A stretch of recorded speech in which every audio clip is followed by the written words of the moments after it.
नमस्कार दोस्तों इन दिनों में एक विषय बड़ा ज्वलंत हमारे देश में चर्चा का मुद्दा बना हुआ है और वो विषय है एक देश एक चुनाव। इसके बारे में कोई विधिवत घोषणा नहीं हुई। ऐसा नहीं है कि ये फैसला हो गया है, क्योंकि इसके लिए ये छोटा मोटा निर्णय नहीं है। इसके लिए संविधान में संशोधन भी करने पड़ेंगे और संशोधन भी एक मुद्दे पर नहीं बल्कि 5 संशोधन इसके लिए दरकार होंगे, ये विशेषज्ञों का कहना है। ये बड़ा दिलचस्प मामला है काफ़ी, क्योंकि जो एक कमेटी बनी है जो इस बारे में अपनी सिफारिशें देगी वो भी देश के एक पूर्व राष्ट्रपति श्री कोविंद के उनकी अध्यक्षता में बनी है, और ताकि ज़्यादा विवाद ना आए सामने, जो भी सिफारिशें आएँ वो विधि सम्मत हों, कानून के अनुसार हों, तो ये एक प्रयास किया जा रहा है। अब यह है क्या माजरा? तो ये ऐसा नहीं है कि एक देश एक चुनाव की परिकल्पना को बहुत नहीं है। ये भी आपको ज़रूर मैं बताना चाहूँगा, आपके साथ बांटना चाहूँगा कि वर्ष 1967 तक ये परंपरा हमारे देश में रही है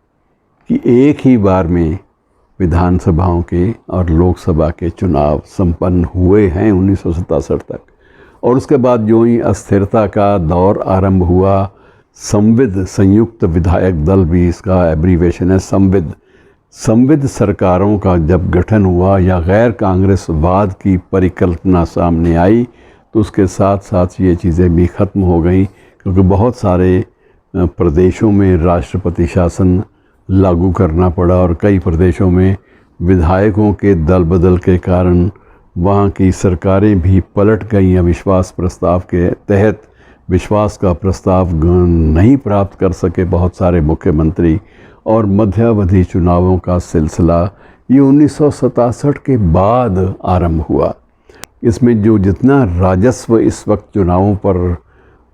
लगता है सरकारी कोष से, राज कोष से, वह भी एक प्रकार से एक ही बार लगेगा। यहाँ तो जब भी कभी 6 महीने के बाद या साल के बाद किसी न किसी विधानसभा का चुनाव सामने आता है या उपचुनाव होते हैं, तो तभी सारे देश में एक हलचल का माहौल जो है वो पैदा हो जाता है, और इस हलचल से बचाव हो सकता है यदि एक देश एक चुनाव की परिकल्पना जो 1967 से पहले तक लागू थी वो दोबारा लागू हो जाए। दूसरा ये भी इसमें ये तर्क ये दिया जाता है जो इसके पक्षधर हैं, इससे एक तो एक ही बार हमें सुरक्षा व्यवस्था करनी पड़ेगी। अब तो किसी एक राज्य में चुनाव है तो हमें देश भर से सरकारी और अर्ध सरकारी बलों को वहाँ पर लाना पड़ता है, और उसके बाद जिस प्रदेश से वो बल आते हैं, सुरक्षा बल आते हैं, उस प्रदेश में भी कानूनी अव्यवस्था का माहौल सा बरकरार होने लगा है। ये घटनाएं बहुत सारी सामने भी आई हैं। और उससे अगली बात यह है कि चुनाव आयोग भी इस बारे में, विधि आयोग, चुनाव आयोग तो नहीं लेकिन विधि आयोग, लॉ कमीशन,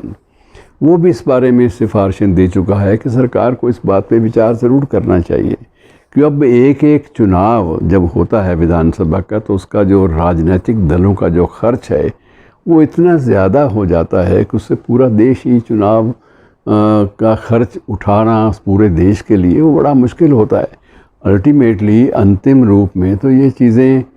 चुनाव आयोग के लिए एक बोझ बनती हैं, और उसके बाद जो कड़वाहटें पैदा हो जाती हैं वो भी कहीं थमने का नाम नहीं लेती। उदाहरण दिया जाता है कि अमेरिका जैसे देश में जहाँ लोकतंत्र काफ़ी सुदृढ़ है और उसे भी एक सुदृढ़ लोकतंत्र के रूप में स्वीकार किया जाता है, वहाँ कभी मध्यावधि चुनाव नहीं होते, कभी भी नहीं। एक हियरार्की है,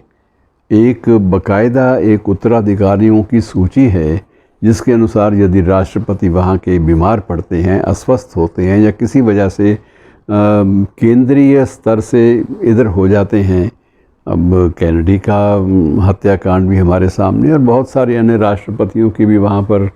उनके साथ दुर्घटनाएं होती रही हैं, तो ऐसी कोई बातें जब भी होती हैं तो उस वक्त ये नहीं होता कि देश नए सिरे से चुनाव लड़े। एक उपराष्ट्रपति होता है, उपराष्ट्रपति भी अगर कहीं इधर उधर हो जाए तो उसके बाद उस देश का हाउस ऑफ रिप्रेजेंटेटिव का अध्यक्ष है, फिर सीनेट का अध्यक्ष है, और सीनेट के अध्यक्ष के बाद फिर यही स्थिति जो है ये अलग रूप में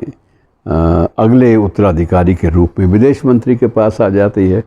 तो ये चीज़ें एक पूरा एक सूची है, सूची के अनुसार ही चला जाता है। इसलिए ये आग्रह बाकायदा सामने आता है कि ये जो चीज़ें हैं बार बार ये चुनावों के विषय में एक संवेदनशील मुद्दा उठाना, ये कितना ज़्यादा लाभप्रद होगा, कितना व्यवहारिक सिद्ध होगा, इस बारे में कुछ कहा नहीं जा सकता। फ़िलहाल एक संवाद का माहौल है, चर्चा चली है, तो उम्मीद करनी चाहिए किसी न किसी एक निष्कर्ष पर ये देश पहुंचेगा और वो निष्कर्ष सुखद होगा। धन्यवाद।